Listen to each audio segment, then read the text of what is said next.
Coming up on UCF Nightly News, we'll tell you about an increase in car thefts on campus and what UCF PD says you can do to prevent these crimes. Find out how some students are helping the homeless here in Orlando, and they're doing it for a nonprofit organization to make a difference in the community. Plus, we'll tell you how students are taking a ride on the wild side at the Central Florida Zoo and getting credit for it as well. In sports, the UCF baseball team is off to a great start this weekend. Find out what's on the deck for the Knights this weekend. Nightly News starts now.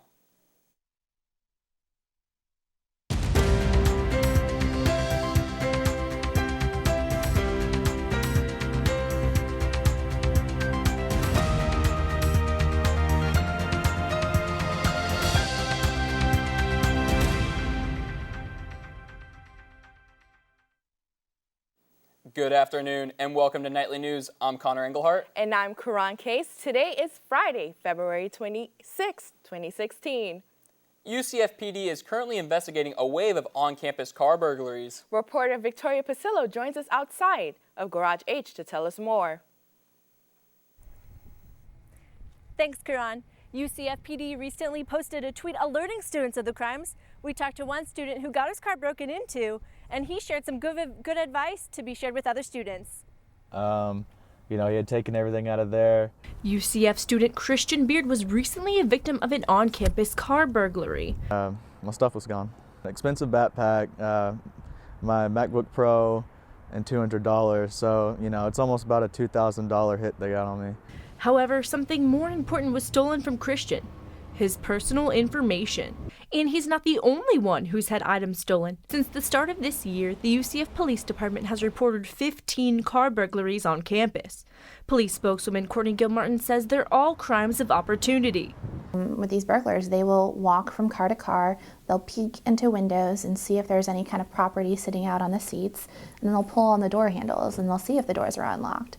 We compared UCF police reports for the same time period during 2015 and noticed that the number of car burglaries has more than doubled from 7 to 15. In 2014, there were 40 car burglaries, and that number increased in 2015 to 43. Although Christian has lost some important items, he wants to help those who might be at risk. You need to lock your car, make sure you don't park in a secluded area, park around people. Christian says those extra few seconds are worth it to make sure your valuables are safe.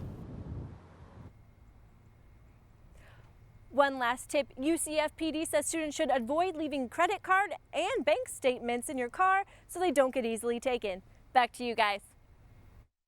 Thanks, Victoria. Fundraising for downtown is moving forward. Next week, Florida Board of Governors will make it on campus. Yep, reporter Jordan E. Morgan joins us now and has more on UCF downtown campus progress. Thanks, guys. UCF officials need $60 million to complete the project. That's $20 million each from 3 categories: community support, university resources, and the state. Earlier this week, Florida Hospital committed $1.5 million. With that donation, UCF officials report $10.5 million in community support, and they need $9.5 million more. UCF officials say the university is ready to contribute their $20 million. The Florida Board of Governors will meet March 2nd to discuss the state funding. For more information about UCF downtown, visit ucf.edu/downtown. Now back to Connor. Thanks, Jordan. Here in Orlando, mosquito control centers are now on alert because there are 4 confirmed cases of the Zika virus in Central Florida. You may remember a few weeks ago, we told you what precautions Orange County was taking. As of today, there are 3 confirmed cases of the virus within Orange County and 1 in Seminole. Both counties are treating affected areas daily and will monitor them for the next several days. Mosquito Control Program Director Gloria Eby urges residents to continue dumping standing water at their residency. Containers such as planters, gutters that has leaves, kids' toys, notorious for kids' toys to be having some standing water in there. And it doesn't just take a rain event, it's your irrigation that also produces that water where they can breed in. If you have any questions regarding mosquitoes in your area, you can call the Florida Health Department at this number. In other local news, an appeals court recently passed things for the red light cameras. A woman sued the woman sued after the red light cameras she found out the red light cameras where she got the ticket meant for the court passed a bill. The court passed and ruled and must be monitored by the police. And a week ago, Nightly News reported a bill in the Florida legislature that banned red light cameras in the state. The bill has been approved in all the committees in the House, but it hit a bump in the road at the Transportation Committee in the Senate. We will keep you up to date on this bill. Members of the UCF community have joined in the fight against homelessness this week. UCF's SGA, Some Handy Nights, and the Project Ephraim Project got together to share some warmth. Students came to the Fleece It Up event on Wednesday to make fleece blankets for the homeless population. Tonight, SGA Outreach Coordinator Simone Ford will hand over some of the blankets to the Ephraim Project. The director and president, Ray Hood, says working together is very important. Forward to do the food and the toiletries and then buy the blankets and that kind of thing. So it helps when other people come alongside us and give their gifts.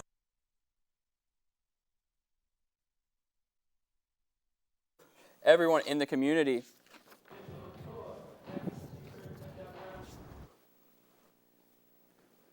See, Selena Schaefer is outside with our weather forecast. Selena, how's it looking out there?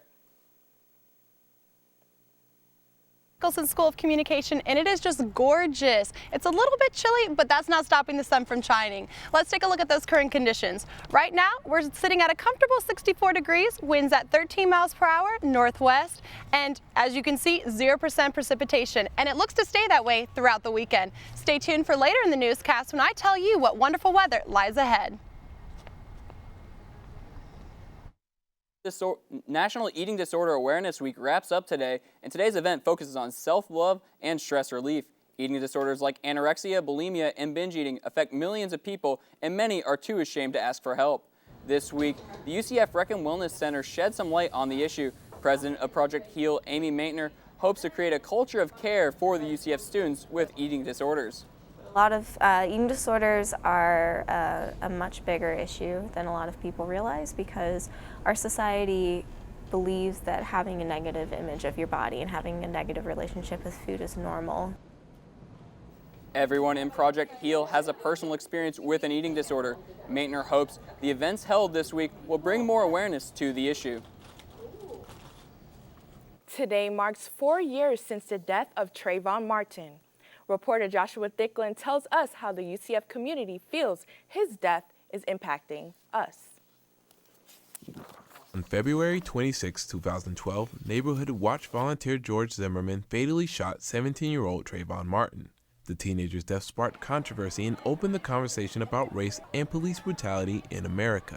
Activist and UCF alumni Jahai Beal says that the incident has made the topic of police brutality unavoidable. We've always been killed, we've always been hunted down, but now it's in the media, and so now you can't run away from it. You always hear about it, so now we have to respond. Earlier this month, we talked to civil rights attorney and lawyer for the Martin family, Benjamin Crump, who says despite Trayvon's passing, his name will live on. Trayvon Martin is this generation's Emmett Till, and I do believe just like we remember Emmett Till's name 60 years later, people will remember Trayvon Martin's name 60 years later. I feel that we've maybe put some Band-Aids on the real issues that are kind of going around in the country, like with racial tensions, but in reality, I don't really think anyone's really made a significant change. Trayvon should be here right now at UCF. He should be studying for finals. He should be taking midterms. He shouldn't be 6 feet under. Jahai says that the movement of today is much more than civil rights. Civil rights is just law. I think we're in a human rights movement where people are recognizing that black people are human, that black lives matter, not because of a law, but because we're human. In Orlando, Joshua Thicklin, UCF Nightly News. Beal says that he hopes that the dialogue for race relation continues in the future. For more information, visit nsmtoday.com. Coming up, find out why protected lands around the Orlando area have some added importance. Plus, a new study shows that horses have a special connection with humans. Reporter Daniel Polinar tells us what to expect after the break.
An international environmental group recently declared a portion of the U.S., including Florida, a global biodiversity hotspot. To qualify, an area must have 1,500 species of plants only found in that region and 70% of the habitat destroyed. Lands near UCF, like the Econ River Wilderness area, help protect some of the issues that the species and wildlife. But UCF biology professor Dr. Reed Noss says not enough land is protected to make a real impact. Conservation area. And the Orlando area is kind of surrounded by conservation area, but again, it's not enough yet to meet the needs of all those species that are unfortunately facing extinction. Noss says state funds for purchasing land for conservation through the Florida Forever program have dropped in recent years. And according to the Florida Department of Environmental Protection, funds have decreased from $8 to $45 million last year. Most UCF students are stuck learning inside, but for 5 other UCF students, $84 million in 2000. They're enrolled in a brand new program that allows them to go to the Central Florida Zoo. Reporter Holly Stouffer spoke to one student that enjoys her taste of the wild.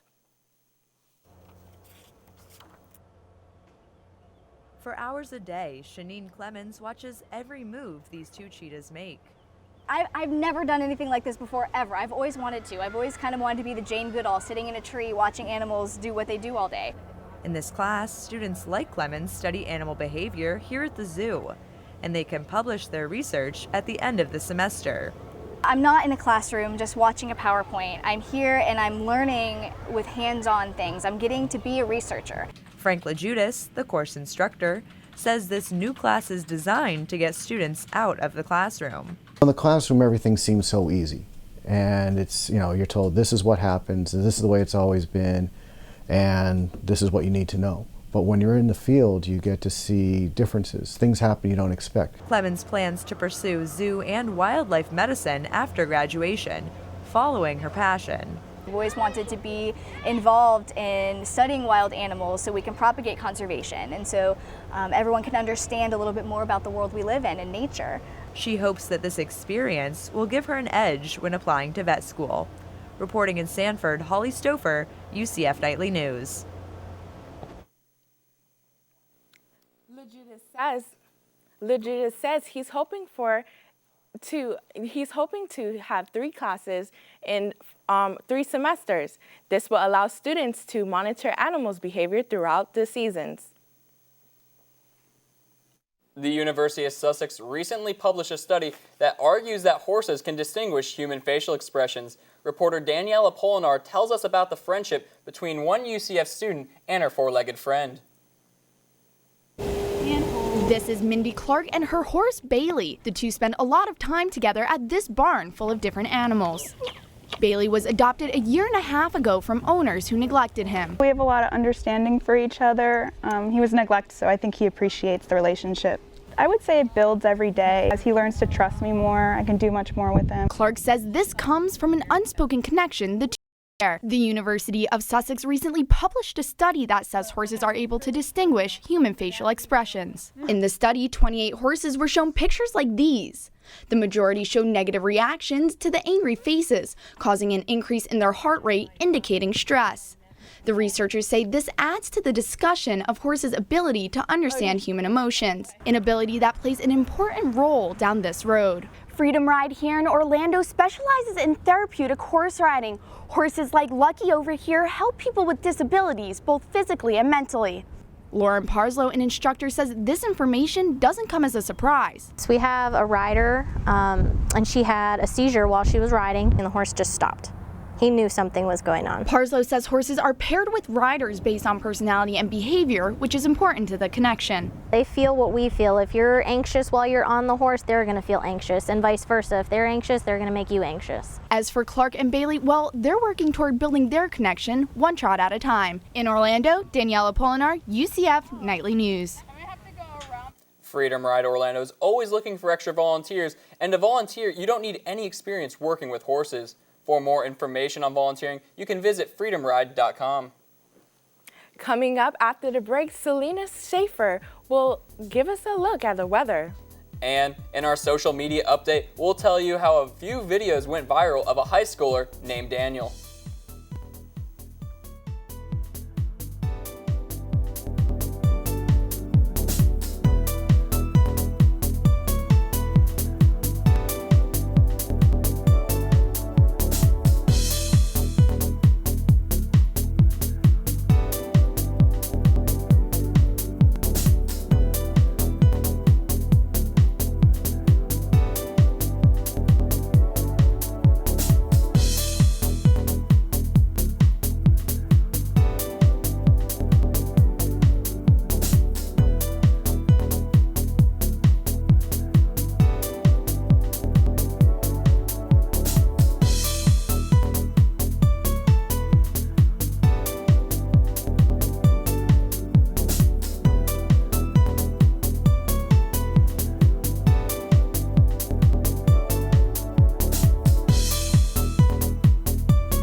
Two high school students and a pair of white vans have taken the internet by storm this week. We're back at it again with our very own Daniel Bird. Thanks, guys. Unless you've been dodging the internet all week, you've probably already seen this viral video. And since my name is Daniel, I was forced to do this story. Damn, Daniel. High school buddies Daniel Lara and Josh Holtz like to prank each other. Damn, Daniel. And this week, an inside joke between friends Damn, Daniel! broke the internet. With over 45 million views, it landed them a spot on Ellen and made Daniels everywhere miserable. Basically, I was gone for the weekend and I come back and the first thing I hear from my friend is, Damn, Daniel! I find it kind of funny, although with some of my friends, like, it's like beating a dead horse almost because they said it so many times already and it's only been like 5 days or something. Damn, Daniel! Meanwhile, others are taking it all in stride. Definitely loving it because any kind of attention is good attention and might as well. I mean, it's funny, this doesn't hurt anybody, doesn't get on anybody's nerves, doesn't look like anybody's on the butt end of the joke. I mean, it's all good fun. I find it hilarious. Back at it again with the white vans. Hard work on the viral videos, Van sent Laura Anholtz a lifetime supply of sneakers. Back at it again, Karan and Connor with the news. Connor, it's been pretty, cold and chilly for the past few days, but let's see. Selena Schaefer is outside of the Nicholson School of Communication right now. And Selena, I'm looking to play some golf today or tomorrow. Can you tell me what the weather's going to be like? Well, I'm not really sure how the wind is going to play into those plans this weekend, Connor, but let's take a look at what's going on around the country. As you can see in the northwest, we have a lot of rain and sleet. In the northeast, just primarily snow. And around the country, it's really dry, just like in Florida here. Taking a look at those current conditions, we're still sitting at that 64-degree mark with that 13-mile-per-hour winds, which I'm not seeing, which is pretty great. 30% humidity, but no big deal. That's going to carry on through the weekend, and let's take a look at that 5-day forecast. As you can see, on Saturday, we have a high of 68, low 41, 74 high on Sunday with a low of 50, Monday high 78 with a low 52. Tuesday, Wednesday, we're going to have a highs of 81 degrees, lows of 59 with only 10 to 20% chances of rain on those days. All right, well, back to you guys at the desk. Thanks, Selena. Well, coming up after the break, we'll tell you how the women's basketball team capped off senior night in style.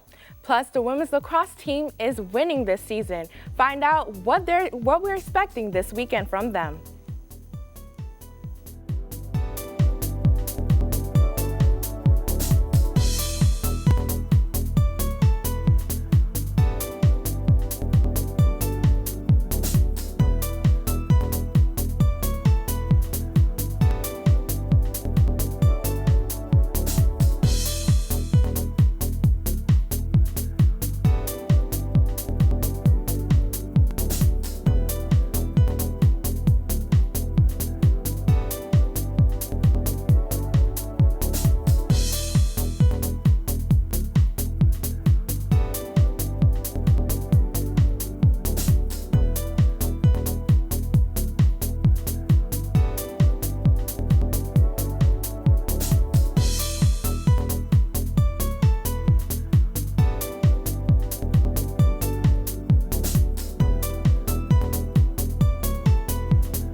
Hey Knights, I'm Justin Garfield with your nightly news sports update. It's been a busy week in sports, so let's jump right into it.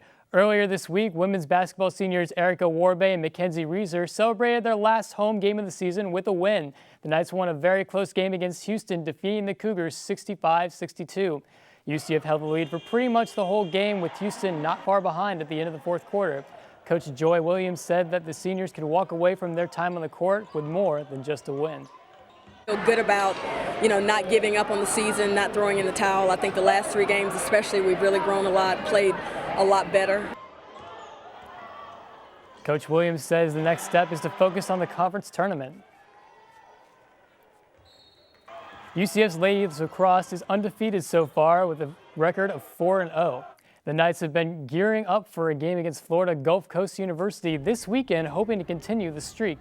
Head coach Maurice Gibson explains the team's key to success.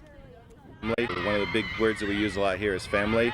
So they play very hard for each other, and that's what I think is the huge key to our success. February 27th on the IM Fields at noon. The UCF baseball team is now 5-0 in the season after beating North Florida on Wednesday. Trent Thompson came out of the bullpen to pitch 5 1/3 while striking out 4 batters. The big play of the game came in the 8th inning when Austin Griffin stepped up to the plate with the game tied at 4. He smashed it just over the center fielder's head, and Logan Heiser came around to score the go-ahead run. The Knights travel to Texas to take part in the Kleber Classic this weekend. Well, that's all the time we have for sports. I'm Justin Garfield. Back to Karan and Connor. Justin. Now, that's all the time we have for today. Remember, you can always keep up with us on our website, nsm.today. And if you have a story idea you want us to know about, make sure you send it our way at nightlynews@gmail.com. Now, remember, this weekend we got the wine festival here in town, so that's going to be a lot of fun. It is. The Central Florida Fair is also going to be a good time, too. What are you going to do for golfing? Oh, I think I got to qualify for club golf, so that's going to be a lot of fun over at Eagle Creek. It's a good golf course, Oh, well, I have some plans, too. What are you doing? I'm going to go shopping, of course. Well, that's not outside. The weather's going to be so nice, though. Well, I mean, a girl loves clothes, so hey. Well, I mean, in sporting events, the softball team has been struggling, but they're looking to get back to it this week. It's been really good. But thanks for all joining us today, and have a good day. See you guys later. Bye.